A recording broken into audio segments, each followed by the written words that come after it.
My name is Okiti, and you're watching Nigeria in 5 minutes.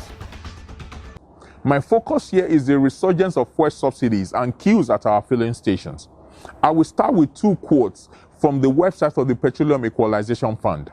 First, and I quote, "Between 1974 and 1975, most service stations nationwide were characterized by long queues due to frequent severe shortages of petroleum products." End of quote.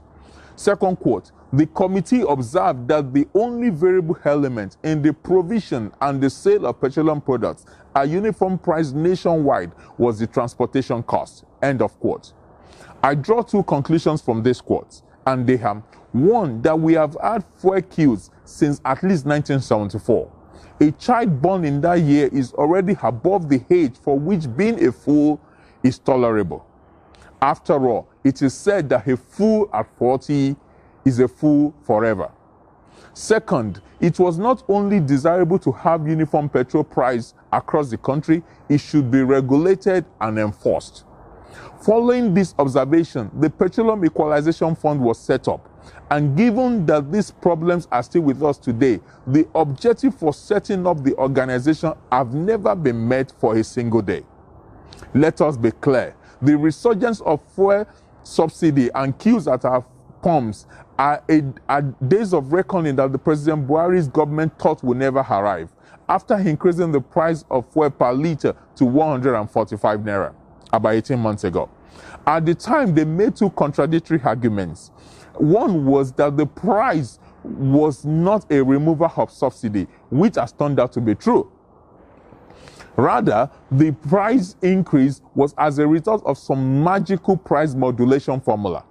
The government actively pushed this view because it supported the narrative at the election that there was no subsidy in the first place. The other argument made was that the subsidy has been removed completely. As it has happened, the government has successfully scored an own goal. After a disastrous collapse in the economy, following consistent queues at our filling stations in the first 4 months of 2016, dramatic increases in the price of fuel, and the rhetoric about price modulation and other forms of narrative, we are back to square one.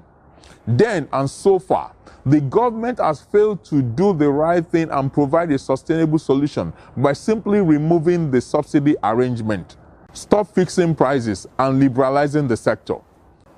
And this brings me to my conclusion. For avoidance of doubt, the removal of subsidy does not end by Nigerian refining its crude oil, just as it did not start because we were importing refined petroleum. This means that even after Dangote refinery is completed, the problem will remain if this policy does not change. For over 40 years, successive Nigerian governments have sought to control the supply and the price of petrol at the pumps. They all failed. This government is failing also. Everyone knows the truth and the solution, but we fail to act because of compromises and corruption. Think for a minute.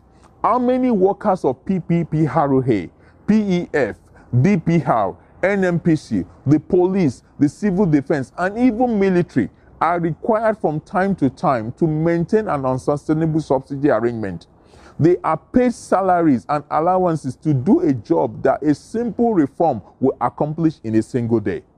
For over 40 years, we continue to pay salaries to these lots and engage in national deception. That an unsustainable and unworkable policy with one-day work. Are we simply cursed, or we are just simply too corrupt?